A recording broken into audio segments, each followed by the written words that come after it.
And honestly, I think some part of them was just trying to make sense of something that doesn't fit their worldview. It's easier to believe I got lucky than to accept that the person they dismissed might have actually been worth something all along. You're being very generous in your interpretation. Maybe. Or maybe I'm just tired of being angry about the past. The slideshow started, a collection of photos from their high school years set to music that had been popular at the time. Ethan watched images flash by: football games, pep rallies, prom photos, candid shots from the hallways and cafeteria. He appeared in exactly 3 photos, always in the background, always slightly out of focus. In one, he was visible through a classroom window, sitting alone at a desk. In another, he was at the edge of a group photo, half his face cut off by the frame. In the third, he was walking away from the camera, his backpack slung over one shoulder, heading toward the exit. It was like watching a documentary about his own invisibility, proof that even when he'd been there, he'd barely existed in anyone's awareness. Lena must have noticed the same thing because she leaned in close. 3 photos. Out of what, 200? That's criminal. That was my high school experience in a nutshell, Ethan said. Present, but not accounted for. When the slideshow ended, people applauded and wiped away sentimental tears, reminiscing about the good old days. For them, high school had been golden, a time of friendship and achievement and belonging. For Ethan, it had been survival. Ryan appeared near the front of the room, taking the microphone from the DJ. "Thanks for indulging us in that trip down memory lane," he said, his voice smooth and practiced. "It's amazing how much can change in 10 years, isn't it? Some of us have stayed in touch, built businesses together, supported each other through the ups and downs of adult life. And some of us," his gaze found Ethan in the crowd, "have taken different paths, unexpected paths." There was something in his tone that set off warning bells in Ethan's head. This was it, the other shoe dropping. "I think it's important," Ryan continued, "that we celebrate all kinds of success tonight, not just the conventional kind, but also the surprising kind, the kind that makes you wonder about the story behind the story, you know?" Lena's hand tightened on Ethan's arm. "Is he doing what I think he's doing?" "I think so," Ethan murmured. Ryan was warming to his theme now, his smile wide and apparently genuine. "So I'd like to propose a toast to Ethan Brooks, who's shown us all that sometimes the people we least expect can end up in the most unexpected places. And to Lena Hartwell, for her generosity and recognizing potential where others might have missed it. I'm just making conversation, celebrating old friends." "Were you friends?" Lena asked, and the question hung in the air like a blade. Because from what Ethan's told me about his high school experience, friendship wasn't really a word he'd use to describe most of his relationships here. The room had gone so quiet that Ethan could hear the sound system humming, could hear someone's phone buzzing on a nearby table. People were staring now, their attention ping-ponging between Ryan and Lena, sensing that something significant was about to happen. Ryan set down the microphone carefully, his expression controlled but his eyes hard. "Maybe we should continue this conversation somewhere more private." "Why?" Lena said, tilting her head slightly. "You were comfortable making toasts about Ethan's life in front of everyone. Surely you're comfortable discussing the context of that life as well." "Lena," Ethan said quietly, touching her arm. "It's fine." It's not fine," Lena said, not looking away from Ryan. "And you know it's not fine. This man sent you that invitation specifically hoping to humiliate you, to prove to everyone here that you'd failed, that you were still the same scared kid he used to torment. And when you showed up having succeeded despite everything he tried to make you believe about yourself, he couldn't handle it. So now he's trying to diminish your accomplishments, trying to suggest that you didn't earn what you have." "That's not what I was doing," Ryan protested, but his voice lacked conviction. "Isn't it?" Marcus spoke up again, and Ethan was surprised to see anger in his normally easygoing friend's expression. "Because it sounded a lot like you were implying that Ethan only has his job because Lena felt sorry for him, which is insulting to both of them, by the way." Ryan looked around the room, perhaps searching for support, but most people were avoiding his gaze. That maybe, just maybe, the way we treated him back in high school was wrong, and that he's proven himself to be worth a hell of a lot more than we gave him credit for. The words seemed to cost David something to say, And when he finished, he looked almost embarrassed, but he didn't take them back, didn't look away. Jessica spoke up from somewhere in the crowd. David's right. I've been thinking about it since Ethan walked in tonight, and I'm not proud of how I treated him back then. I wasn't actively mean, but I wasn't kind either. I just ignored him, like he didn't matter, and that was wrong. We all did it, Amanda added, her earlier sharpness gone from her voice. She looked directly at Ethan. We treated you like you were invisible, and that was cruel. I'm sorry. More voices joined in, a strange chorus of apologies and admissions.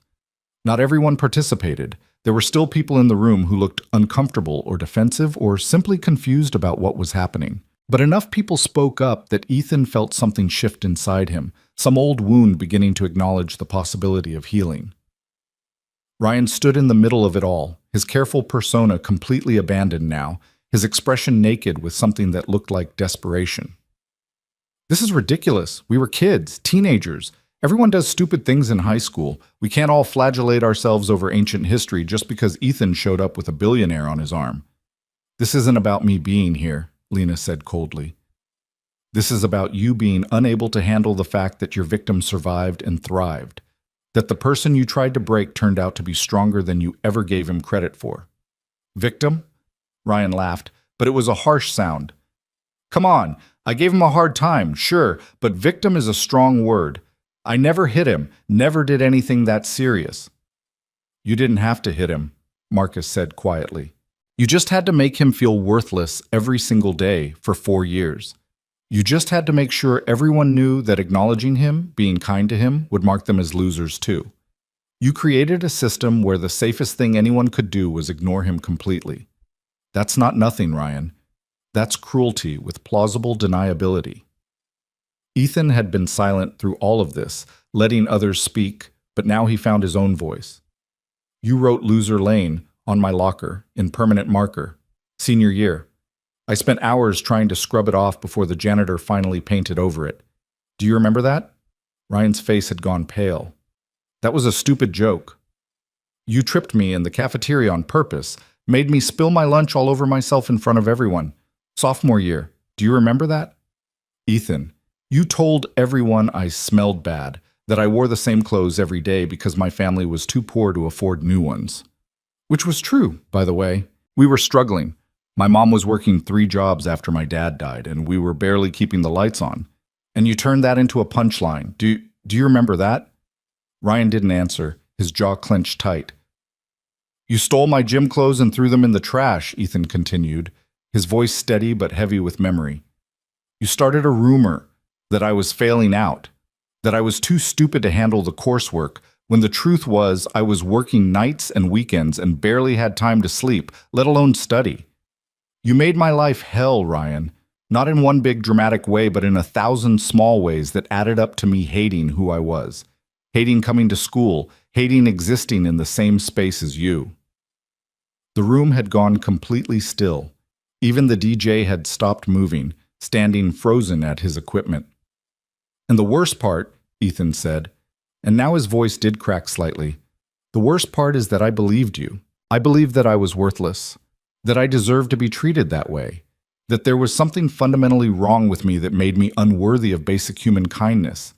It took me years to unlearn that, years to stop apologizing for taking up space, years to believe that maybe I had something valuable to offer the world. Ryan looked like he wanted to be anywhere else, his face flushed, his hands clenched at his sides. I was a kid. I didn't understand. You understood exactly what you were doing, Lena interrupted. You chose your target carefully, someone who couldn't fight back, who didn't have the social capital to defend himself, who was already struggling enough that your attacks would hurt the most. That's not accidental cruelty. That's calculated. I'm sorry, Ryan said, and for the first time he sounded like he might actually mean it. Okay? I'm sorry. I was insecure and stupid, and I took it out on someone who didn't deserve it. I'm sorry. Are you? Ethan asked. Or are you just sorry that you got called out in front of everyone, that your plan to humiliate me backfired? Ryan flinched. How did you The invitation, Ethan said, pulling it out of his jacket pocket. He'd brought it with him, though he wasn't sure why. Maybe some part of him had known this moment would come. You wrote this whole personal note about how you couldn't wait to see what I'd made of myself. But the subtext was pretty clear. You were expecting to see me broken and ashamed. You wanted proof that you'd been right about me all along, that I was always going to be the loser you said I was. Ryan's silence was answer enough. The thing is, Ethan continued, I almost didn't come. I almost stayed home because the idea of walking into this room and having you look at me with that smug satisfaction, having everyone see that I'd barely survived the past 10 years, was more than I could handle. But then I thought about my daughter.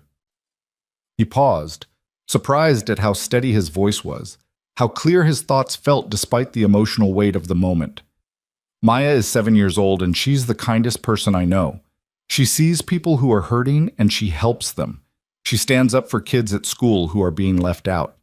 She believes, fundamentally, that people deserve to be treated with dignity and respect. And I realize that if I didn't come here tonight, if I let fear and shame keep me away, I'd be teaching her that the bullies win, that cruelty gets the last word. And I couldn't do that. Several people in the crowd were crying now, though they were trying to hide it. Ethan saw Jessica wiping her eyes, saw Amanda staring at the floor with an expression of profound discomfort. So I came, Ethan said. Not to show off, not to prove anything to you specifically, Ryan, but to prove something to myself. That I survived. That I built a life worth living. That the person you tried to convince me I was, worthless, forgettable, deserving of contempt, that person never actually existed. It was just a story you told, and I was fool enough to believe it for a while. Ethan, Ryan started, but Ethan held up a hand. I'm not done. Because here's the thing you need to understand. I forgive you. The words seemed to shock everyone, including Ryan himself. His eyes widened, his mouth opening slightly. I forgive you, Ethan repeated, not because what you did was okay. It wasn't. Not because I've forgotten what you put me through. I haven't. But because holding on to that anger, letting it define how I see myself and the world, that would mean you still had power over me. And I'm done giving you that power. Lena was staring at him with something like wonder in her eyes, and Ethan realized that he'd never told her any of this, had never explained this part of his decision to come tonight. Forgiveness doesn't mean we're friends, Ethan continued, looking directly at Ryan. It doesn't mean I trust you or want you in my life. It just means I'm choosing to let go of the hurt so I can move forward. Because carrying it around was making me smaller, and I'm done being small. Ryan's face had gone through several expressions during this speech. Shock, shame, relief, and now something that looked almost like grief. I don't know what to say. You could start with a real apology, Marcus suggested. Not the kind where you minimize what you did or make excuses. The kind where you actually acknowledge the harm you caused. Ryan took a deep breath, and when he spoke again, his voice was different, quieter, stripped of the false confidence and bravado. You're right, all of you. I was cruel to Ethan because it made me feel powerful, because I was dealing with my own stuff at home and taking it out on someone who couldn't fight back. That's not an excuse, it's just the truth. And I'm sorry, Ethan, genuinely sorry, for all of it. The apology hung in the air, imperfect but real. Ethan nodded slowly, acknowledging it without fully accepting it into the space where the wound still lived. I appreciate you saying that, Ethan said, and I hope you mean it. But more than that, I hope you've changed. I hope you've learned to treat people better, to use whatever power you have to build people up instead of tearing them down. I'm trying, Ryan said, and for the first time all night, he sounded human instead of performative. I have a daughter now, too, 3 years old, and sometimes I look at her and I think about the kind of person I was in high school, and I'm terrified that she'll end up being bullied by someone like me. Or worse, that she'll be the bully. Then teach her better, Ethan said simply. Teach her that kindness isn't weakness, that the measure of a person isn't how many people they can dominate, but how many people they can lift up. Teach her to see the invisible kids, the ones everyone else overlooks, and to treat them like they matter, because they do. The DJ, apparently sensing that the heavy moment had reached some kind of resolution, started the music again, something soft and instrumental that filled the silence without demanding attention. People began to move again, the spell of the confrontation broken, conversations resuming in hushed tones. Ryan stood there for a moment longer, looking like he wanted to say something else. But then he just nodded and walked away, disappearing into the crowd. Ethan watched him go, feeling a strange mixture of relief and sadness. It wasn't the triumphant victory he might have fantasized about over the years, but it felt more real, more complete somehow. Lena touched his arm gently. That was extraordinary. That was exhausting, Ethan corrected, but he was smiling slightly. I need some air, for real this time. They made their way back to the terrace, but this time they weren't alone for long. Marcus followed them out, then David, then a few others, people who wanted to apologize in person, who wanted to tell Ethan about their own struggles with the social hierarchies of high school, who wanted to acknowledge that they'd failed him in various ways. Sarah Chen approached with tears streaming down her face. I was horrible to you. I knew what Ryan was doing, and I never said anything, never tried to stop it. I just laughed along because it was easier than standing up to him. We all made choices, Ethan said gently. The question is what we do with those choices now. Do we learn from them? Do we do better? I'm trying to, Sarah said. I'm a teacher now, actually, middle school, and I watch for the kids like you, the ones who are quiet and kind and getting overlooked or picked on. I try to make sure they know someone sees them, someone cares. Then you've already done better, Ethan told her, and meant it. The conversations continued, each one a small act of reconciliation, a tiny repair to the fabric that had been so badly torn. Not everyone approached. There were still people in the ballroom who seemed content to pretend nothing had happened, to go on believing whatever narrative made them comfortable. But enough people came forward that Ethan began to feel something he hadn't expected to feel tonight. Hope. Jessica found him near the railing, nursing a glass of water. I owe you an apology too, but I also wanted to ask you something. Okay, Ethan said cautiously. How did you do it? How did you go from there to here without becoming bitter and angry? Because if I'm being honest, if I'd been treated the way you were, I don't think I'd have been able to forgive anyone. I'd have wanted revenge. Ethan considered the question seriously. I don't think I'm less angry than you would be. I think I just found other places to put that energy. I put it into being a good father, into doing work that helps people, into building relationships with people who actually see me and value me. Revenge would have been satisfying for maybe 5 minutes, but then I'd still be the same person, just angrier. Forgiveness didn't make me less hurt, but it did make me less stuck. That's really mature, Jessica said. I'm not sure I'm there yet with my own high school demons. It's a process, Ethan said, and it's not linear. There are still days when I think about what happened and I get angry all over again, but those days are getting less frequent, and the anger is getting less intense. That's progress, I guess. Lena had been talking with Marcus and David, but she returned to Ethan's side as the evening wore on, a steady presence that grounded him. Around 10 o'clock, she leaned in close. Ready to leave? You've more than fulfilled your obligation to this reunion. Ethan scanned the ballroom one more time. Ryan was in a corner, talking quietly with a few people, his earlier bravado completely absent. Others were dancing, drinking, laughing, having the reunion experience they'd come for. And Ethan realized he didn't need to stay anymore. He'd said what he needed to say, heard what he needed to hear. The rest was just going through motions. Yeah, he said. Let's go. They made their goodbyes, collecting business cards and promises to stay in touch from people Ethan suspected he'd never hear from again. But a few, Marcus, David, even Jessica, felt genuine, like maybe something real could be built from the ashes of high school. The Rolls-Royce was waiting where they'd left it, gleaming under the parking lot lights. As they pulled away from the hotel, Ethan looked back one more time, seeing the building lit up against the night sky, hearing the faint sound of music drifting out. Any regrets? Lena asked. About coming? No. About how it went? Some. Ethan leaned back against the leather seat. I wish it hadn't taken a public confrontation for Ryan to apologize. I wish more people had stood up back then, when it would have mattered most. I wish a lot of things. But I'm glad I came. I needed to see that they were just people. Flawed, complicated people who made bad choices and are trying to live with the consequences. You were incredibly gracious in there, Lena said. The forgiveness speech, the way you handled Ryan's attempts to diminish you, all of it. I'm not sure I could have been that generous.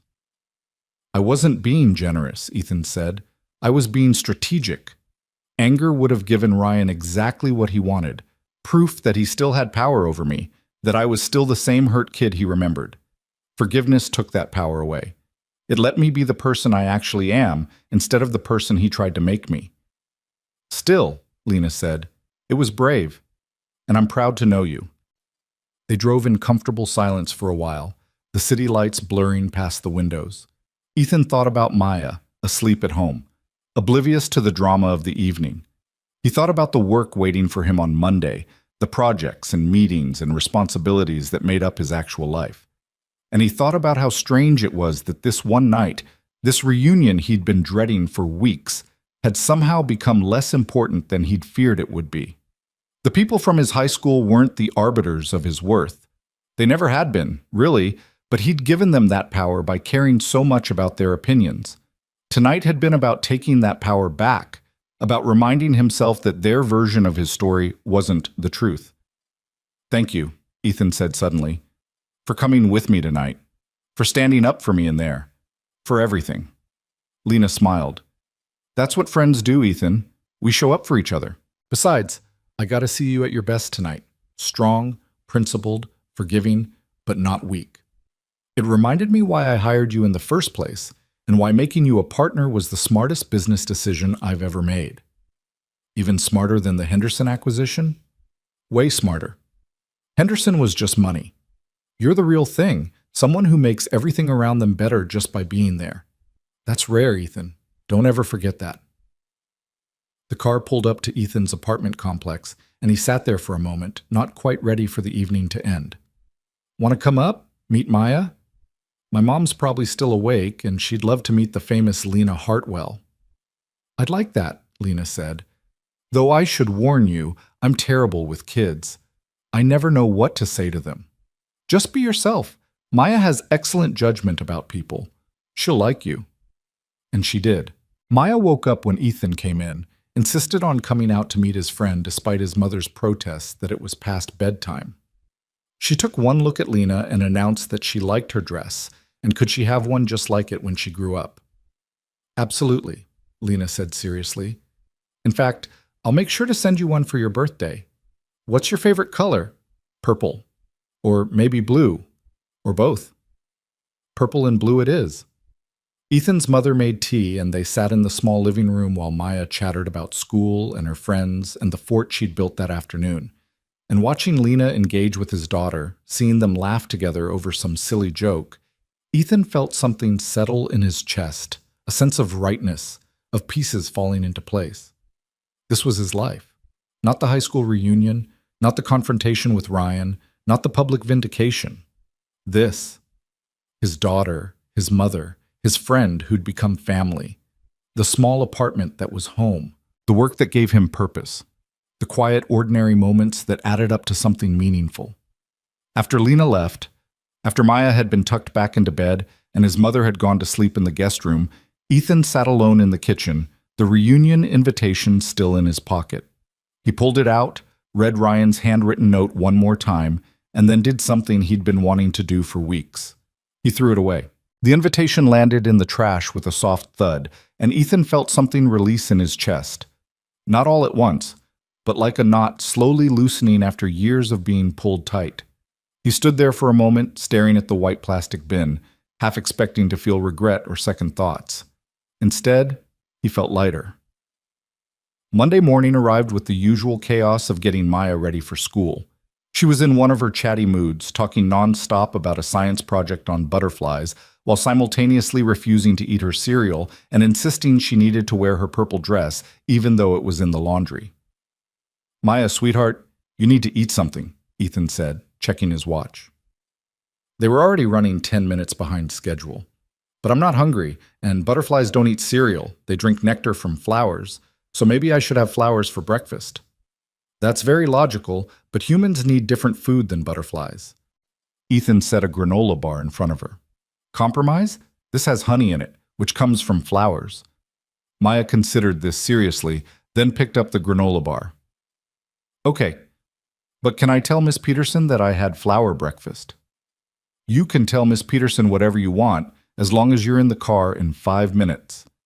His mother appeared in the doorway, already dressed and ready for her shift at the hospital where she worked as a nurse. I can drop her off if you need to get to work early. Thanks, Mom, but I've got it. Ethan kissed his mother's cheek. How'd you sleep? Like a rock, though I kept thinking about Saturday night. She lowered her voice, glancing at Maya to make sure she was occupied with her granola bar. You were very brave, sweetheart. Your father would have been proud. The mention of his father still brought a pang, even after all these years. I hope so. I kept thinking about what he used to say, that the measure of a man is how he treats people who can't do anything for him. He did say that, usually right before he'd stop to help someone change a tire or give money to someone who needed it. His mother smiled sadly. He'd have loved seeing the man you've become, Ethan, and he'd have adored Maya.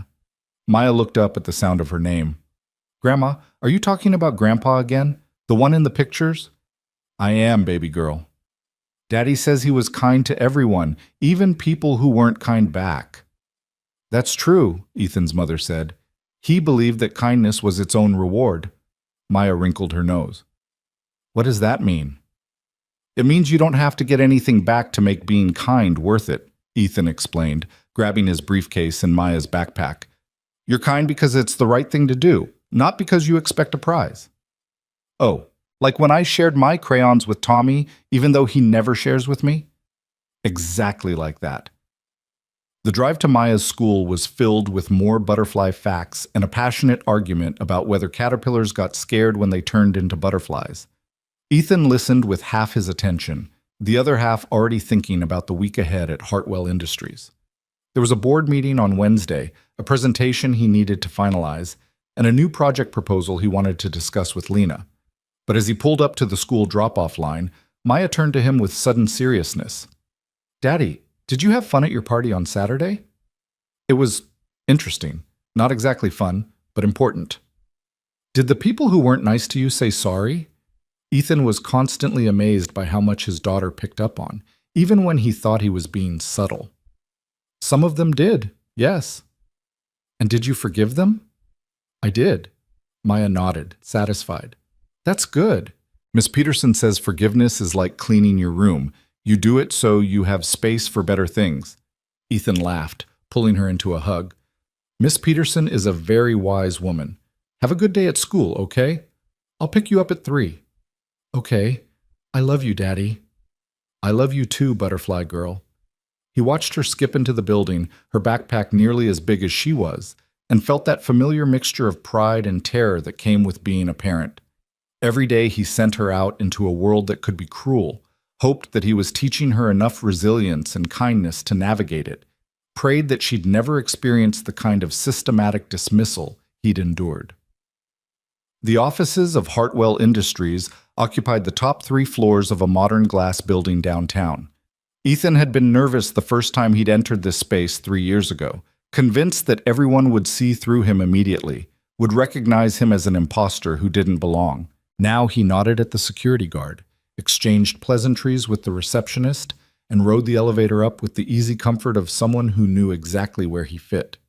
His office was modest compared to the executive suites, but it had a window with a view of the city and enough space for the drafting table where he still preferred to sketch out his initial designs by hand. The water filtration project that had made him a junior partner was framed on the wall, not the final product, but his original hand-drawn schematic, complete with coffee stains and margin notes. Lena had insisted on framing it. This is where it started, she'd said. The proof that sometimes the best innovations come from people who understand the problem personally, not just theoretically. He'd barely settled at his desk when his phone buzzed. A text from Marcus Webb. Hey man, just wanted to say thanks again for Saturday night. It was good to see you and good to see Ryan finally get called out. Lunch sometime this week? Ethan typed back. Yeah, I'd like that. Wednesday? The response came immediately. Perfect. I'll text you a place. It felt strange, this possibility of genuine friendship with someone from high school. Strange, but good. Like maybe some things could be salvaged from the wreckage, transformed into something new and better. His desk phone rang, and he picked it up to hear Lena's assistant. "Ms. Hartwell would like to see you when you have a moment." "I'll be right there." Lena's office took up a corner of the executive floor, all floor-to-ceiling windows and minimalist furniture that somehow managed to be both intimidating and welcoming. She was standing at the window when he entered, looking out at the city skyline, a coffee cup in her hand. "Ethan, close the door, would you?" He did, suddenly nervous. Lena's tone was impossible to read. She turned to face him, and her expression was thoughtful. "I've been thinking about Saturday night, about everything that happened at that reunion. If this is about my personal drama spilling over into Stop, let me finish." Lena set down her coffee and leaned against her desk. "What I saw on Saturday was someone who's been carrying a tremendous amount of pain for a very long time, but who's also found a way to transform that pain into something productive, into empathy, into the ability to see people who are overlooked. And I realized something." She paused, and Ethan waited, unsure where this was going. "We have an opportunity at Hartwell Industries to do something different, something important. You know how we've been talking about expanding our community outreach programs?" "The scholarship initiative?" Ethan asked. They'd been discussing it for months, a program to identify talented students from disadvantaged backgrounds and give them access to mentorship and educational opportunities. "Yes, but I want to expand it. I want to create a whole division focused on finding and developing talent in unconventional places. People who've been overlooked by traditional systems, people like you." Lena's eyes were bright with enthusiasm. "And I want you to head it." Ethan felt his stomach drop. "Lena, I'm not qualified to run a division. I've barely been a junior partner for 6 months. You're more qualified than anyone else in this company. You understand what it's like to be invisible. You know how to spot potential in unexpected places, and you have the technical knowledge to help people develop their skills into actual careers." Lena crossed her arms. "Plus, you're a good leader. Your team loves working with you. Your projects come in on time and under budget, and you have a gift for explaining complex concepts in ways that make sense to people." "This is too much," Ethan said, running his hand through his hair. "I have Maya to think about, and my mom, and I can't afford to take on something this big and fail at it." "Who says you'll fail?" Lena's voice was gentle. "Ethan, you need to stop waiting for permission to be successful. You've earned this, multiple times over." "But what if I can't?" "What if you can?" Lena interrupted. "What if this division becomes the most important work you ever do? What if you find the next generation of innovators and give them chances they never would have had otherwise? What if you break the cycle that almost broke you?" The words hit home, and Ethan felt something shift in his thinking. He'd spent so long focused on survival, on proving he deserved to be here, that he hadn't allowed himself to imagine what came next, what he could build if he stopped being afraid of his own potential. "I'd need to think about it," he said slowly. "Talk to my mom, figure out the logistics with Maya's schedule." "Of course, take the time you need." "But Ethan?" Lena waited until he met her eyes. "Stop underselling yourself. You're not the scared kid from that reunion anymore. Maybe you never really were. Maybe that was just a story other people told about you that you believed for too long. It's time to write a new story." The rest of the week passed in a blur of meetings and planning sessions. Ethan couldn't stop thinking about Lena's offer, turning it over in his mind from every angle. On one hand, it was an enormous opportunity, a chance to make a real difference in people's lives. On the other hand, it felt overwhelming, like he was being asked to leap across a chasm without knowing if he could reach the other side. Wednesday's lunch with Marcus helped clarify things. They met at a small cafe downtown, the kind of place that served overpriced sandwiches and had genuinely good coffee. Marcus was already there when Ethan arrived, sitting at a corner table and scrolling through his phone. "Ethan, hey." Marcus stood to shake his hand, and they both sat down, that awkward moment of reacquaintance stretching between them. "Thanks for suggesting this," Ethan said. "I wasn't sure if you really wanted to stay in touch, or if that was just reunion talk." "No, I meant it. I've been thinking a lot since Saturday, about high school, about the choices I made or didn't make." Marcus leaned back in his chair. "I never stood up for you, not once. And I knew what Ryan was doing was wrong, knew you didn't deserve it, but I just didn't want to rock the boat. You were kind to me, though. That mattered. Did it? Because from where I'm sitting, being quietly kind while someone's being publicly tortured isn't really something to be proud of. Ethan considered this. It was better than nothing, and you never joined in on the cruelty. That counted for something. I guess. Marcus didn't look convinced. But I could have done more, should have done more. And I'm sorry I didn't. They ordered lunch, and the conversation shifted to lighter topics. Marcus's work in marketing, his recent divorce, the challenges of dating in their 30s. But eventually, they circled back to the deeper questions. Can I ask you something? Marcus said. How did you manage to not become bitter? Because I've been angry about way less, and I let it eat at me for years. You went through hell and somehow came out the other side as this genuinely decent person. How? Ethan thought about his daughter, about the moment he'd held her for the first time and realized he had to become someone worth looking up to. He thought about his mother, working 3 jobs and never once complaining, teaching him through example what real strength looked like. He thought about the night he'd stopped to help Lena, making a choice that seemed small at the time, but changed everything. I don't think I'm not bitter, he said honestly. I think I just found ways to channel it that didn't destroy me. I had Maya, and she needed me to be present and functional. I had work that mattered. And I had people, my mom, Lena, eventually my team at Hartwell, who saw me as something other than the sum of my wounds. That reunion must have been surreal for you, Marcus said, walking in there with Lena Hartwell, looking like you'd stepped out of a magazine. That must have felt good. It felt terrifying, Ethan corrected. The whole time, part of me was waiting for the other shoe to drop, for someone to point out that I was pretending to be something I wasn't. And then Ryan gave that toast, and I realized he was trying to do exactly that, undermine my legitimacy by implying I'd only succeeded because Lena felt sorry for me. But you shut that down pretty effectively. Lena shut it down. I just tried not to have a panic attack while she did. Ethan smiled ruefully. Though I'm glad I said what I said afterward, about forgiveness. I needed to say it out loud, needed to hear myself commit to it. Marcus was quiet for a moment, stirring his coffee absently. Do you think Ryan meant his apology, or was he just trying to save face? I think it was probably both. I think he was genuinely confronted with the reality of what he did, maybe for the first time, but I also think he was trying to control the narrative to make himself look better in front of everyone. Ethan shrugged. Honestly, it doesn't matter that much to me whether he meant it or not. I forgave him for my own sake, not his. That's very evolved of you. It's very exhausted of me, Ethan corrected. I'm tired of carrying around anger. It's heavy, and it doesn't change anything. They talked for another hour, and by the time they parted ways, Ethan felt like maybe this friendship could be real. Marcus had his own demons to wrestle with, his own regrets about the person he'd been in high school. But he seemed genuine in his desire to do better, to be better. That was enough for Ethan. That night, after Maya was in bed, Ethan sat down with his mother at the kitchen table. He told her about Lena's offer, about the new division, about his fears and uncertainties. What does your gut tell you? His mother asked when he'd finished.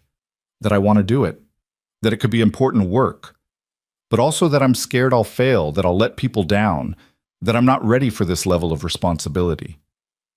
You weren't ready to be a father when Sarah died, his mother said gently, but you figured it out anyway.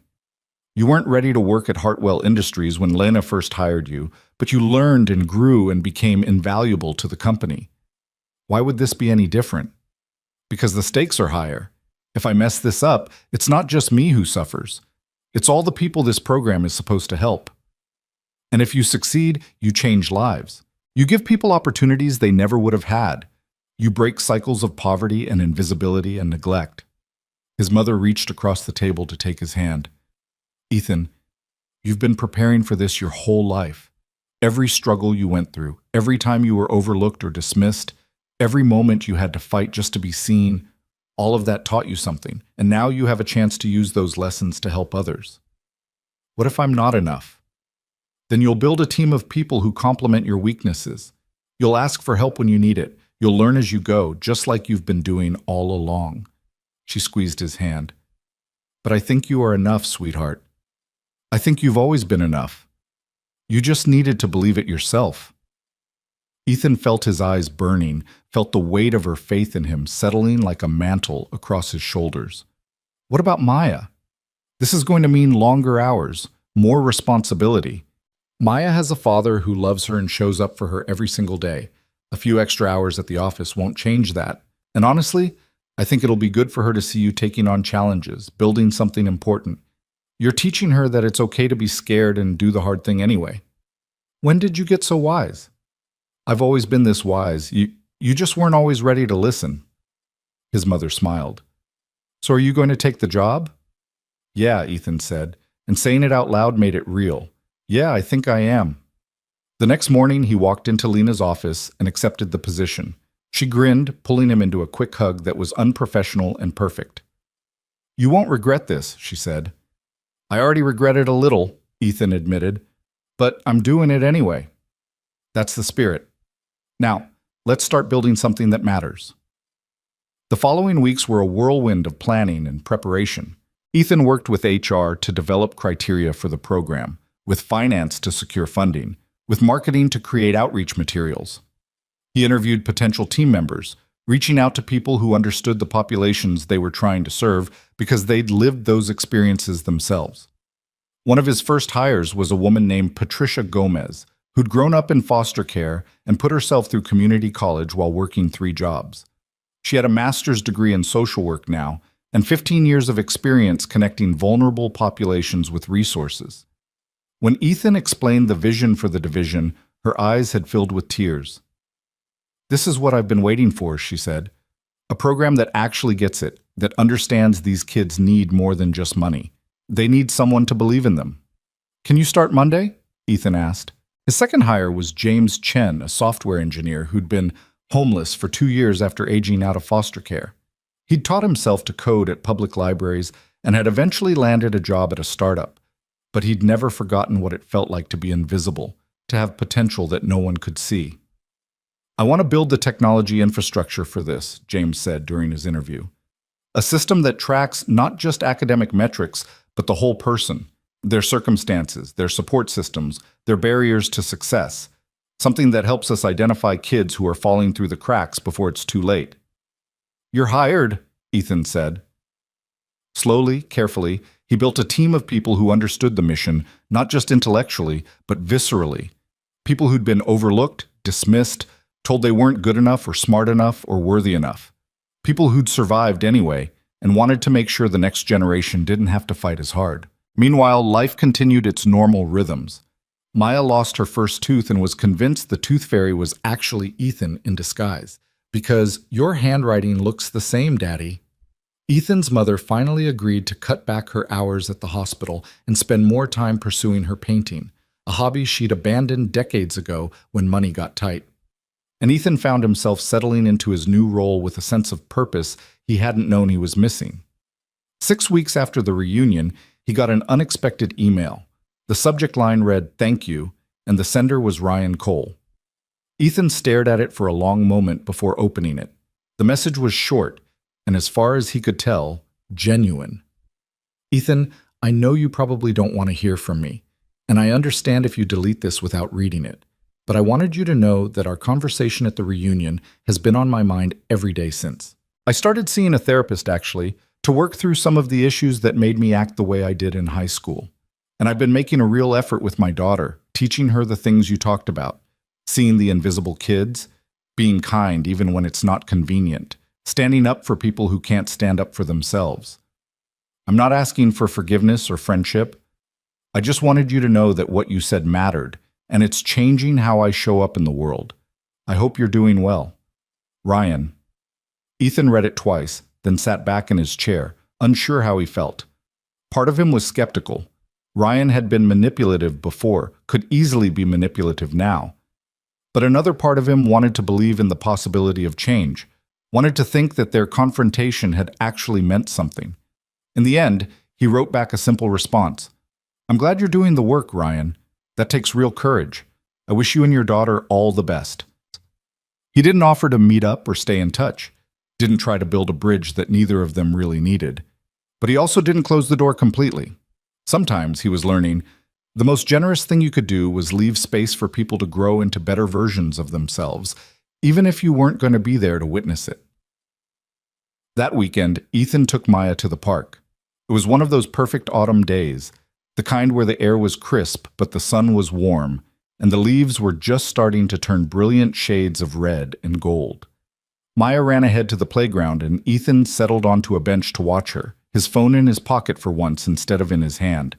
He watched his daughter climb the jungle gym with fearless determination, watched her help a smaller kid reach the monkey bars, watched her organize an impromptu game with children she'd never met before. And he thought about how different her childhood was from his own, how she moved through the world with a confidence he'd never had at her age. "Is that your daughter?" Ethan looked up to find an older woman sitting down on the other end of the bench. She had kind eyes and gray hair pulled back in a bun. "Yeah, the one in the purple jacket. She's lovely, very kind to the other children. You must be proud." "I am," Ethan said simply. "I'm a retired teacher," the woman continued. 35 years in elementary education, and I can always spot the kids who are being raised right. They're the ones who notice when someone's being left out, who share without being asked, who treat everyone with basic decency. Your daughter has that quality." "Thank you," Ethan said, feeling his throat tighten with emotion. "I try my best." "Well, whatever you're doing, keep doing it. The world needs more children like her." The woman stood, preparing to leave. "She's going to do important things someday, that one. I can tell." After she'd gone, Ethan sat there for a long time, watching Maya play. He thought about the reunion, about Ryan's email, about Lena's faith in him and the new division he was building. He thought about all the ways his life had changed, about the person he'd been and the person he was becoming. And he realized something important. He wasn't finished yet. The reunion had been a milestone, a moment of reckoning with his past. But it wasn't an ending. It was just another beginning, another chance to choose who he wanted to be and what kind of mark he wanted to leave on the world. "Daddy!" Maya called from the top of the slide. "Watch me!" "I'm watching!" Ethan called back, pulling out his phone to take a picture. She came down the slide with her arms raised in victory, her laugh carrying across the playground. And Ethan thought that maybe this was what healing looked like. Not a grand gesture or a perfect resolution, but a series of small, ordinary moments that added up to something like peace. That picture of Maya on the slide became Ethan's phone background, a reminder during difficult days that joy existed in simple moments. He looked at it often over the next several months as he threw himself into building the Opportunity Initiative, as they'd decided to call the new division. The name had come from Patricia during one of their early brainstorming sessions. "We're not giving handouts," she'd said. "We're giving opportunities. Chances for people to show what they're capable of when someone actually bothers to look." The program launched quietly in January, 6 months after the reunion. They started small, partnering with 3 high schools in underserved communities, identifying students who showed potential but lacked resources or support systems. The criteria they developed was unconventional. Yes, they looked at grades and test scores, but they also looked at resilience, creativity, problem-solving ability, the capacity to overcome obstacles. They looked for the kids who were invisible, the ones teachers might overlook, the ones who reminded Ethan of himself. One of their first participants was a girl named Destiny Williams, a 16-year-old who was essentially raising her 3 younger siblings while her mother worked 2 jobs. Her grades were middling, her attendance spotty, but when James had interviewed her asking about her biggest challenges, she'd pulled out a hand-drawn organizational system she'd created to manage her siblings' schedules, meals, homework, and activities. "I made this so I wouldn't forget anything important," she'd explained. "Each color means something different, and the symbols tell me what priority level each task is. It probably seems silly, but it helps me keep track." "This isn't silly," James had said, studying the intricate system. "This is systems design. This is exactly the kind of thinking we look for in software engineering. Have you ever thought about coding?" Destiny had laughed. "I barely have time to do my own homework. When would I learn to code?" "What if we made time?" James had asked. "What if that was part of what we offered you?" Now, 3 months into the program, Destiny was learning Python in the evenings after her siblings were in bed, attending virtual tutoring sessions with James and soaking up information like she'd been starved for it. Her grades had improved because the program provided stipends that allowed her mother to cut back one of her jobs, giving Destiny more time to study. But more than that, Destiny was thriving because someone had finally seen her. "She reminds me of you," Lena had said when Ethan showed her Destiny's first coding project, a program that helped organize household tasks and sent reminders. Same kind of practical intelligence, same determination to make things work despite impossible circumstances. "I hope she has an easier path than I did," Ethan said. "She will, because she has you looking out for her. You're giving her what you didn't have, someone who believes in her potential before she's proven it to the world." The success stories started small but accumulated steadily. Marcus, a 17-year-old who'd been written off as a troublemaker, turned out to have a gift for mechanical engineering and was now being mentored by one of Hartwell's senior engineers. Jasmine, who'd been living in her car with her father, showed an aptitude for graphic design and was creating marketing materials for local nonprofits. Tom, who stuttered so badly he rarely spoke in class, was writing poetry that made Ethan's heart ache with its raw honesty.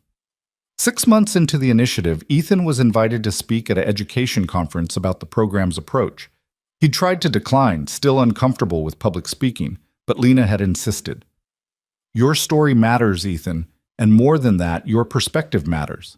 These educators need to hear from someone who was overlooked by the system, who succeeded anyway, and who's now working to fix that system from the inside." So Ethan found himself standing on a stage in front of 300 educators, his hands shaking slightly as he adjusted the microphone. Maya was in the front row, sitting next to his mother and Lena, her face shining with pride. She'd insisted on coming, had worn her fanciest dress for the occasion. "My name is Ethan Brooks," he began, his voice steadier than he felt. "And 10 years ago, if you'd asked anyone from my high school whether I'd be standing here today, they would have laughed. I was invisible in high school.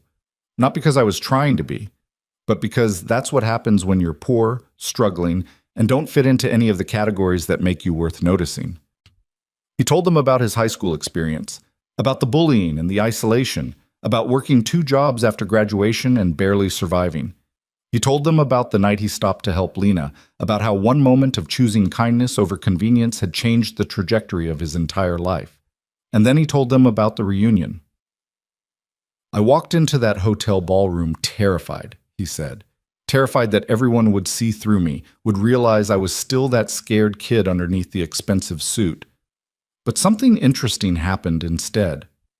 I realized that the person I'd been in high school, quiet, overlooked, dismissed, that person had value I couldn't see at the time. That person had developed skills and perspectives that would eventually become my greatest strengths." He paused, looking out at the audience. "The students you have in your classrooms right now who seem invisible, who are struggling, who don't fit the traditional model of success, those students are developing those same skills and perspectives. They're learning resilience, they're learning creative problem solving. They're learning to see opportunities where others see obstacles. And if we, as educators and mentors, can learn to see them before they've proven themselves according to conventional metrics, we can change lives." The applause that followed was generous, but what mattered more to Ethan was the line of educators who approached him afterward, wanting to know more about the Opportunity Initiative, wanting to bring similar programs to their schools, wanting to learn how to see the invisible students. One teacher, a woman probably in her 50s with warm eyes and a tired smile, waited until the others had dispersed before approaching. "Mr. Brooks, I just wanted to say thank you. I've been teaching for 23 years, and somewhere along the way I got focused on the students who were easy to teach, who met expectations, who made my job simpler. Your talk reminded me why I went into education in the first place, to reach the kids who need reaching most." "It's never too late to start seeing differently," Ethan said gently.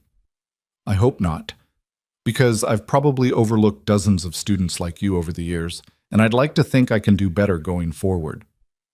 The fact that you're here, that you're willing to acknowledge that and change, that means you will do better. That's all any of us can do, recognize our blind spots and work to correct them."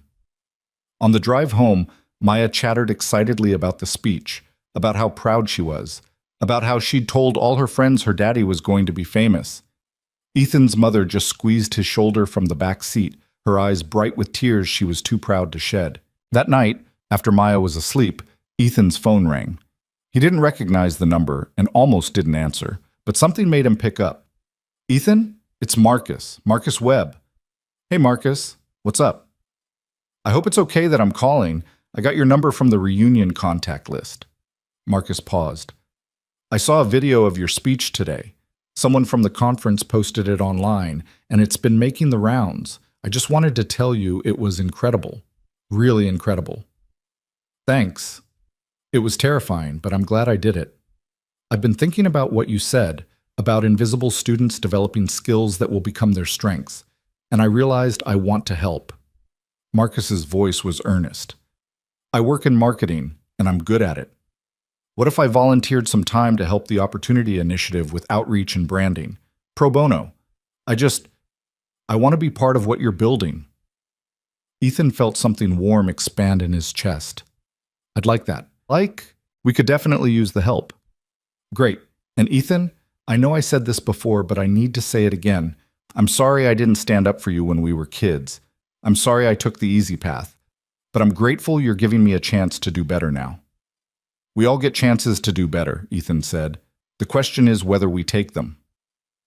Over the next year, the Opportunity Initiative expanded beyond Ethan's most optimistic projections. They partnered with 15 schools, enrolled over 100 students, and saw remarkable results. Students who'd been failing were graduating. Students who'd never considered college were applying and getting accepted. Students who'd felt invisible were finding their voices.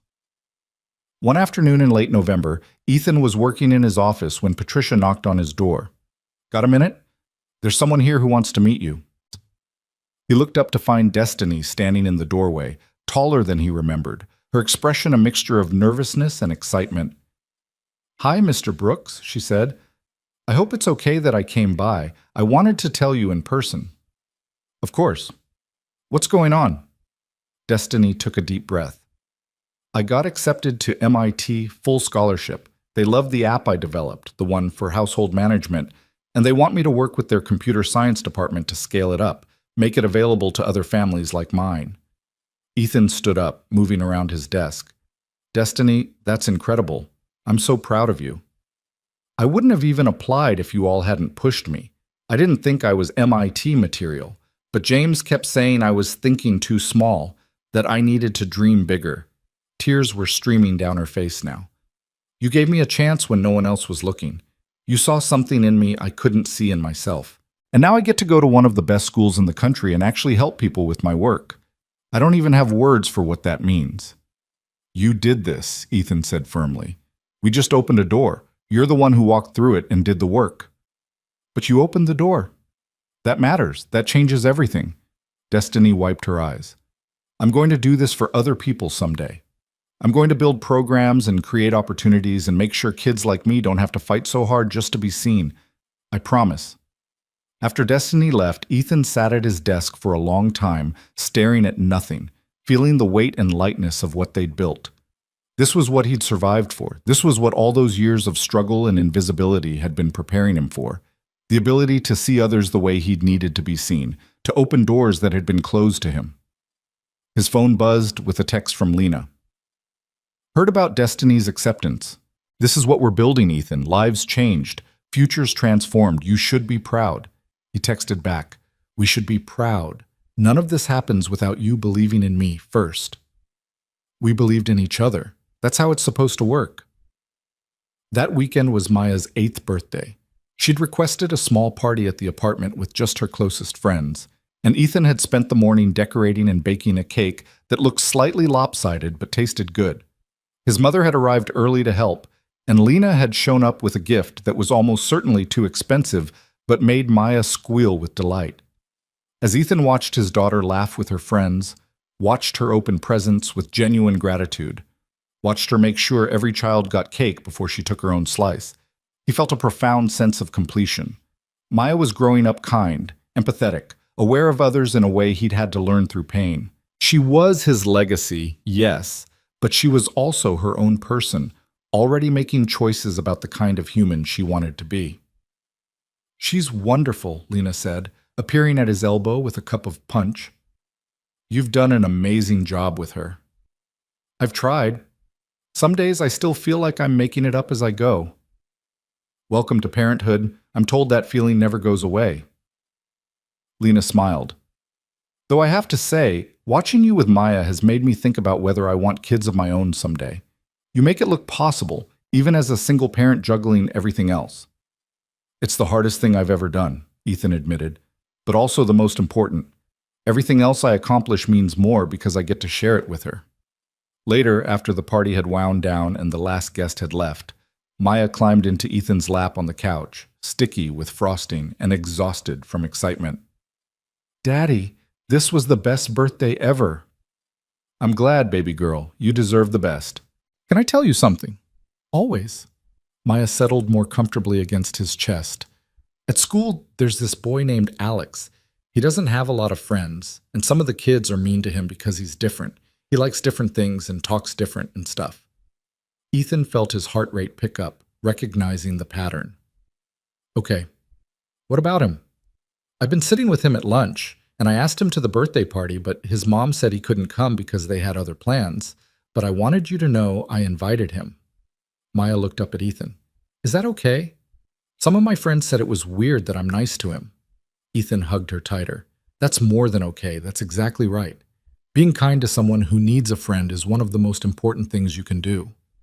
That's what I thought, because you always say that how we treat people matters. It does. And Maya, I'm so proud of you for choosing to be kind, even when other kids think it's weird. That takes real courage. Were you like Alex when you were little? The question caught Ethan off guard, but he decided to be honest. Yeah, I was.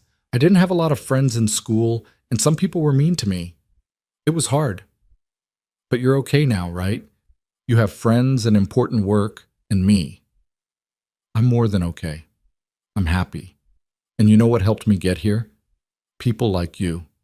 People who chose to be kind even when it wasn't easy, who saw me when other people didn't. People like your Aunt Lena, who gave me a chance. People like Grandma, who never stopped believing in me. Those people saved my life, Maya. Maya was quiet for a moment, processing this. Then I'm going to keep being nice to Alex, because maybe someday he'll be happy too, and he'll remember that someone was kind to him. That's exactly right, baby girl. You're going to change the world with that heart of yours. 2 years after the reunion, Ethan got an unexpected email from the Ridgemont High School Reunion Planning Committee. They were organizing a 12-year reunion, an unusual interval, but apparently there'd been enough interest to justify it. The email was signed by Jessica Winters and included a personal note at the bottom. Ethan, I hope you'll consider coming. A lot has changed in the past 2 years, partly because of conversations you started at the last reunion. I think you'd be surprised by how many people have been thinking about what you said and trying to do better. No pressure, but it would mean a lot to have you there. Jessica. Ethan showed the email to Lena over lunch at their usual cafe. What do you think? I think you should go if you want to, and skip it if you don't. You don't owe them anything. Lena studied his face. But I'm guessing part of you is curious. Maybe. I keep thinking about how much has changed for me in 2 years. I wonder if other people have changed too. Only one way to find out. Want me to come with you again? Ethan considered, then shook his head. I think I need to do this one on my own. Not because I don't want you there, but because I need to prove to myself that I can walk into that room without armor. The reunion was held at the same hotel, in the same ballroom. Ethan arrived alone this time, driving his own car, a practical Honda that was newer than his old Civic, but nothing flashy. He wore a nice suit, but not the expensive one from last time. He wanted to show up as himself, not as a performance of success. The room was less crowded this time, maybe 70 people instead of the 100+ from before. But the atmosphere was different, less performative, more genuine. People were gathered in small groups, talking and laughing, but the competitive edge Ethan remembered from last time was absent. Jessica spotted him immediately and came over, her smile warm and real. Ethan, I'm so glad you came. Thanks for the invitation. I almost didn't come, but I was curious. I'm glad curiosity won, Jessica gestured around the room. It's a smaller crowd this time, but I think it's the right people. The ones who actually wanted to reconnect and not just show off. Marcus appeared, giving Ethan a quick hug. There he is. How have you been, man? I saw the article about the Opportunity Initiative in the Times. That was incredible. We've been busy. Good busy, though. How's the marketing world treating you? Can't complain, and I've been doing more volunteer work, actually, helping nonprofits with their branding, teaching some classes at the community center. Turns out I like using my powers for good. More people approached. David, Amanda, even Sarah Chen. All of them seemed genuinely happy to see him, genuinely interested in his life and work. The conversations felt real in a way they hadn't 2 years ago, as if everyone had dropped their masks and decided to just be human together. About an hour into the evening, Ryan Cole arrived. He looked different, less polished, less carefully constructed. He'd gained a little weight, had some gray in his hair, looked tired in a way that suggested life had been complicated. He spotted Ethan across the room, and for a moment their eyes met. Ryan crossed the room slowly, his expression uncertain. Ethan, I wasn't sure you'd be here. Wasn't sure I would be either. Can we talk? Maybe outside? They found their way to the same terrace where Ethan had faced off with Jessica and Amanda 2 years ago. The night air was cooler now, autumn turning toward winter, and Ethan pulled his jacket tighter. I got divorced, Ryan said without preamble. About 6 months ago. It was complicated. A lot of things I'd been avoiding came to the surface, a lot of ways I was repeating patterns from the past. The therapy helped me see it, but seeing it didn't make it less painful. I'm sorry, Ethan said, and meant it. The thing is, you were right. At the last reunion, when you called me out on everything, you were completely right. I'd built my whole identity around being better than other people, smarter, more successful, more important. And when that started to crumble, when my marriage fell apart and work got complicated and my daughter started asking hard questions about why her parents didn't like each other anymore, I didn't have anything else to fall back on. Ryan leaned against the railing, staring out at the gardens. I've been doing a lot of work on myself, real work, not just surface stuff. And I keep coming back to high school, to the person I was and the people I hurt, to you, specifically. Ryan, let me finish, please. Ryan turned to face him. I want to make amends. Real amends, not just an apology. I've been volunteering at a youth mentorship program, working with kids who are struggling, who are being bullied or overlooked. And every time I meet with these kids, I think about how I could have been helping instead of hurting when we were in school. How I could have used whatever social capital I had to make things better instead of worse. Ethan studied Ryan's face, looking for signs of manipulation or performance, but all he saw was exhaustion and genuine remorse. That's good work. Important work. It is. And it's hard. These kids are dealing with things I never had to deal with, and watching them struggle, trying to help them find their way through it, it's shown me how much damage people like me can do. How much damage I did do. Ryan's voice cracked slightly. I'm not asking you to forgive me again. You already did that, and it was more generous than I deserved. I'm just asking you to know that I'm trying to be better. That what you said at the reunion changed something in me, and I'm working every day to become someone my daughter can be proud of. I think she already is proud of you, Ethan said quietly. Kids see effort. They see when we're trying, even when we're failing. The fact that you're doing this work, that you're confronting who you were and choosing to be different, that's the most important thing you can teach her. Ryan wiped his eyes roughly. How do you do that? How do you stay so gracious? After everything I put you through, you're still kind to me. Because being cruel back wouldn't help anyone. It wouldn't heal what was broken. Wouldn't make either of us better people. And honestly, Ryan, I'm tired of carrying anger around. It's heavy, and it doesn't change the past. All I can do is try to build a better future. They stood in silence for a moment, the sounds of the reunion drifting out through the open doors. Finally, Ryan extended his hand. Thank you, Ethan, for being a better person than I deserve to know. Ethan shook his hand. We all deserve the chance to be better. That's what I'm learning. When Ethan went back inside, he found himself pulled into a conversation with a group of former classmates about the Opportunity Initiative. They wanted to know how they could help, how they could support the work. how they could make a difference for students in their own communities. The most important thing, Ethan told them, is to see people. Really see them.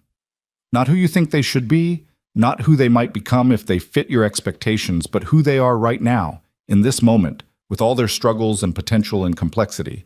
Start there. The reunion wound down around midnight, and Ethan was one of the last to leave. As he walked to his car, he realized he felt lighter than he had in years. The people from his high school weren't monsters. They were just people, flawed, complicated, capable of growth and change. Some of them would do the work to become better. Others wouldn't. But that wasn't his responsibility to fix. His responsibility was to keep building what he'd started, to keep opening doors for people who needed them, to keep showing Maya through his actions what it meant to choose kindness over cruelty, compassion over judgment, hope over bitterness. 3 years after that first reunion, Ethan stood on a stage again, but this time it was a much bigger one. The Opportunity Initiative had grown beyond anything he'd imagined, now operating in 6 states and working with over 1,000 students. Hartwell Industries had committed to expanding the program nationally, and Ethan had been invited to speak at a national education summit about their approach and results. Maya was 12 now, sitting in the front row again, but this time she understood more of what he was saying. She'd become an advocate herself, starting an anti-bullying club at her middle school and organizing community service projects that her friends actually wanted to participate in. Watching her lead, watching her step into her own power while staying fundamentally kind was Ethan's greatest accomplishment. Lena was there too, sitting next to his mother, both of them looking proud enough to burst. The Opportunity Initiative had become one of Hartwell Industries' flagship programs, featured in case studies about corporate social responsibility and innovative approaches to education. 5 years ago, Ethan began, looking out at the audience of educators, policymakers, and business leaders. I walked into my high school reunion terrified that everyone would see me as the failure I'd convinced myself I was. I had a good job, was building a life I was proud of, but part of me still believed the story I'd been told as a teenager, that I was invisible, forgettable, worth overlooking. He paused, letting the words settle. But something extraordinary happened at that reunion. By showing up, by refusing to hide or apologize for my existence, by telling the truth about my experiences, I created space for other people to tell their truths too. And what we discovered was that almost everyone in that room had been hurt by the hierarchies we'd created in high school. Almost everyone had regrets about the person they'd been and the choices they'd made. The audience was completely silent, listening with the kind of attention that told Ethan his words were landing. The Opportunity Initiative grew out of that reunion, out of the realization that there are thousands, millions of students right now who are being overlooked, dismissed, told through 1,000 small actions that they don't matter. And if we can reach them, if we can see them before they've proven themselves according to conventional metrics, if we can give them opportunities to show what they're capable of, we don't just change individual lives. We change communities. We change the future. He told them about Destiny, now thriving at M1T and developing technology that was helping families across the country. He told them about Marcus, who'd gone on to study engineering and was now designing sustainable infrastructure. He told them about Jasmine and Tom and dozens of other students who'd gone from invisible to unstoppable because someone had chosen to see them. But this isn't just about programs and policies, Ethan continued. It's about how we see each other. It's about choosing to look beyond surface-level indicators of worth and potential. It's about recognizing that the quietest student in the back of the classroom might be solving problems in their head that the rest of us can't even conceptualize. That the kid who's always in trouble might be acting out because they're dealing with trauma we can't see. That the teenager working night shifts to help support their family might have extraordinary talents that will never be discovered unless someone makes space for them. He looked directly at Maya as he spoke his next words. We have a choice, every single day, about whether we're going to be people who see others or people who overlook them. Whether we're going to use whatever power and privilege we have to open doors or to keep them closed. Whether we're going to perpetuate the systems that hurt us or work to dismantle them. And that choice matters more than any policy initiative or program we could ever create. The applause that followed was thunderous, but what mattered more to Ethan was the look on Maya's face. Fierce pride mixed with determination, like she was already planning how she'd build on what he'd started. After the speech, dozens of people approached, wanting to learn more, wanting to replicate the program, wanting to contribute. Ethan talked with them all, shook countless hands, exchanged business cards, and made promises to follow up. But eventually, he made his way to where Maya and his mother and Lena were waiting. Maya threw her arms around him. "Dad, that was amazing. I recorded the whole thing to show my class." "Your anti-bullying club?" Ethan asked, hugging her tight. "Yeah. I want them to understand that this stuff isn't just about being nice. It's about actually changing systems and helping people have better lives." "When did you get so wise?" Ethan asked, echoing what his mother had said to him so many years ago. "I learned it from you," Maya said, and then grinned, "but also from Aunt Lena and Grandma and all the people at the Opportunity Initiative. I pay attention." That evening, after all the official events were done, Ethan sat in his hotel room with his laptop, scrolling through emails and messages. There was one from Marcus Webb, congratulating him on the speech and updating him on a new mentorship program Marcus was starting at his own company. There was one from Jessica, telling him about a scholarship fund she'd established in her hometown for students from low-income families. There was even one from Ryan Cole, sharing photos of his daughter's science fair project and thanking Ethan again for the example he'd set. But the email that made Ethan pause was from someone he didn't recognize, a high school student named Carlos, who'd somehow found his contact information. "Mr. Brooks," the email read, "I saw your speech online, and I wanted to tell you that it made me cry. I'm a junior in high school, and I'm basically invisible here. I work after school to help my mom with bills. My grades are okay, but not great because I'm always tired, and I don't have friends because I don't have time for the stuff other kids do. I was starting to think that this was just my life, that I'd always be on the outside looking in. But your speech made me realize that maybe being overlooked now doesn't mean I have to be overlooked forever. Maybe someday someone will see me too. I just wanted to say thank you for giving me hope." Ethan read the email 3 times, then carefully composed a response. He told Carlos about the Opportunity Initiative, gave him information about how to apply, offered to connect him with resources in his area.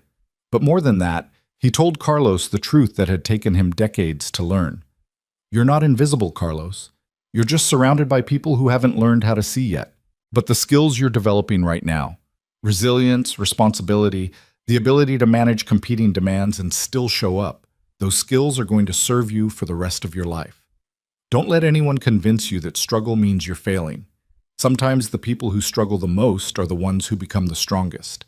Keep going, keep fighting, keep believing in your own worth, even when no one else sees it yet. And know that I see you right now exactly as you are. You matter." He hit send and then sat back, thinking about the teenager who'd written that email, about all the Carloses out there who were fighting just to be seen. This was why he did this work. This was why every difficult day, every bureaucratic obstacle, every funding challenge was worth it. Because somewhere out there was a kid who needed to know they weren't invisible, that their struggle had meaning, that their future held possibilities they couldn't yet imagine.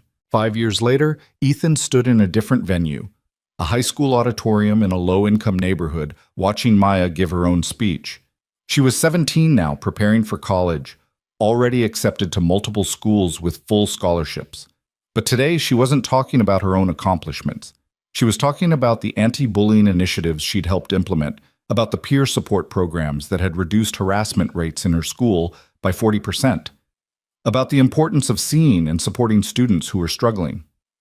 "My dad taught me that kindness isn't weakness," Maya said, her voice clear and strong.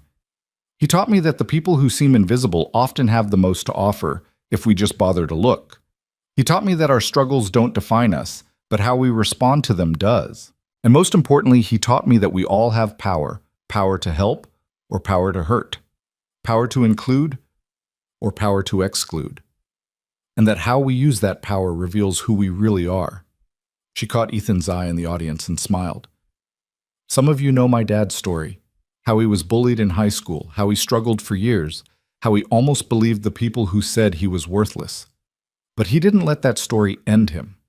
Instead, he used it as fuel to build something better, to create opportunities for people like him, to make sure other kids wouldn't have to fight as hard as he did just to be seen." Maya paused, and Ethan could see her gathering her courage for what came next. But here's what I want you to know. You don't have to wait until you're an adult to make a difference. You don't have to wait until you have money or power or influence. You can start right now, today, by choosing to see the person everyone else is overlooking, by sitting with the kid who eats lunch alone, by defending someone who's being picked on, by treating everyone in this school like they matter, because they do. Every single person here has value, has potential, has something important to offer the world. Your job is to see it, acknowledge it, and make space for it. The applause that followed was enthusiastic, but what made Ethan's heart full was watching his daughter step down from the stage and immediately approach a group of students who'd been sitting separately from everyone else, making them feel included in the post-speech conversation. She'd internalized everything he'd tried to teach her, but she'd also made it her own, found her own voice and her own way of making the world better. Lena appeared at Ethan's elbow. She's extraordinary, just like her father. She's better than me, smarter, braver, more certain of who she is and what she believes. She had a better foundation. She had you showing her what's possible. Lena squeezed his arm. You did that, Ethan. You broke the cycle. Your daughter will never wonder if she's invisible, will never doubt her own worth, because you made sure she knew from day one that she mattered. That night, as Ethan tucked Maya into bed, a ritual she was almost too old for, but that neither of them was quite ready to give up, she looked at him seriously. Dad, can I ask you something? Always. Do you ever wish you could go back and change high school? Make it so you weren't bullied, so you had friends, so it was easier? Ethan thought about the question carefully. Sometimes I wish I'd had an easier time. I wish I hadn't felt so alone, hadn't hurt so much. But if I could actually go back and change it. He shook his head. I don't think I would, because those experiences, as painful as they were, taught me things I couldn't have learned any other way. They taught me empathy. They taught me to see people who are struggling. They taught me that surface-level success doesn't mean much if you're cruel or dismissive to people along the way. And they led me to where I am now, to you, to the work I do, to the life I've built. So no, I wouldn't change it. I just tell my younger self that it gets better, that the pain has purpose, that someday he'll use all of this to help other people. Maya was quiet for a moment. I'm glad you didn't have it easy then, because if you had, you might not have become the dad I needed. Ethan felt tears prick his eyes. How did I get so lucky to have you as my daughter? You stopped to help someone in a snowstorm when you were exhausted and broke and had every reason to keep driving. That's not luck, Dad. That's character, and character creates its own luck. 10 years after that first reunion, Ethan received one final email from the Ridgemont High School reunion committee. This time it was from Marcus, who'd apparently taken over the organization. Ethan, the 20-year reunion is coming up, and I wanted to reach out personally. I know you've attended the last few, and each time has been meaningful for a lot of people. But this one feels different. A bunch of us have been talking, and we want to do something special. We want to honor you. Create an award in your name for graduates who've overcome adversity and are now working to help others. We'd love for you to be there to present the first one. What do you think? Ethan showed the email to Maya, now a college student home for the weekend, studying social work with plans to eventually join the Opportunity Initiative. Are you going to do it? She asked. I don't know. It feels strange being honored for just surviving and trying to do some good. Dad, you didn't just survive, you thrived. You built something that's changed thousands of lives. You turned your pain into purpose. Maya looked at him seriously. And more than that, you showed a whole room full of people that they could change too, that their past didn't have to define them. That's worth honoring. So Ethan went to the 20-year reunion, bringing both Maya and Lena with him this time.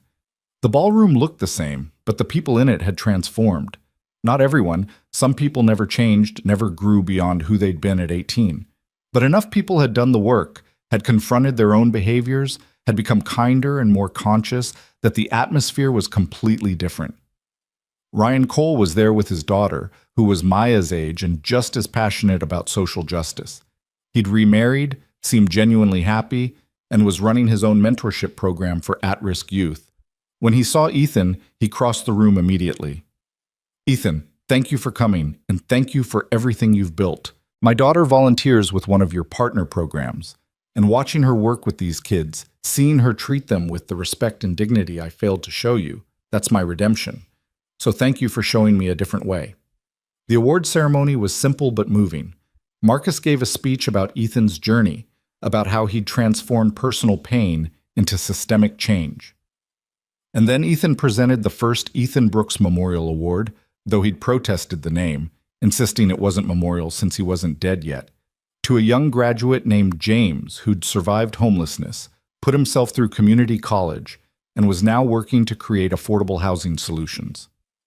As Ethan handed James the plaque, he saw himself 20 years ago, scared, struggling, convinced he'd never amount to anything, and he saw the man James could become, given the right opportunities and support. Your struggle doesn't define you, Ethan told James as they shook hands. How you respond to it does. And from what I've read about your work, you're already responding in extraordinary ways. Keep going.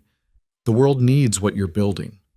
Later, as the evening wound down, Ethan found himself on that familiar terrace one more time, looking out at the gardens. But he wasn't alone. Maya was with him, and Lena, and his mother, and Marcus, and a dozen other people who'd become genuine friends over the years. You know what's funny? Marcus said. 20 years ago, if someone had told me that Ethan Brooks would be the most successful person from our graduating class, I wouldn't have believed them. Not because you weren't smart or capable, but because I couldn't see past the surface to who you really were. I'm sorry it took me so long to learn how to see. We all learn at different speeds, Ethan said. The important thing is that we learn it all. Maya leaned against his shoulder. Dad, do you think any of those people who were mean to you in high school ever imagined you'd end up here? Creating programs that help thousands of people, giving speeches that inspire others, raising a daughter who's going to carry on your work? Probably not. But that's the thing about being underestimated. It gives you the freedom to exceed expectations spectacularly. Ethan smiled. Though honestly, I don't do this work to prove anything to the people who doubted me. I do it because it matters. Because somewhere out there right now is a kid who's invisible, who's struggling, who's been told they don't matter. And I remember exactly how that feels. If I can make even one of those kids feel seen, feel valued, feel like they have a future worth fighting for, then every difficult moment I went through was worth it. Lena raised her glass. To Ethan Brooks, who taught us all that the measure of a person isn't where they start, but what they build with what they're given. And to the thousands of students whose lives are better because one person chose to see them. They all raised their glasses, and Ethan felt a sense of peace settle over him. The scared teenager who'd walked these halls 20 years ago, who'd believed he was worthless and invisible, would never have imagined this moment. But that scared teenager had survived, had fought, had refused to let cruelty and dismissal define him. And in surviving, he'd discovered something crucial, that the people who bloom late often have the deepest roots, and when they finally break through, they can change everything around them. This was his legacy, Ethan thought. Not wealth or fame or conventional success, but the chain reaction of kindness and visibility he'd set in motion.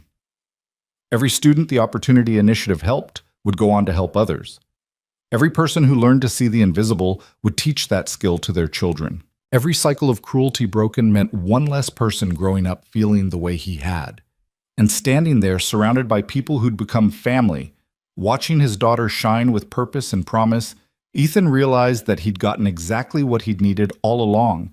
Not revenge on the people who'd hurt him, but proof that their version of his story had been wrong.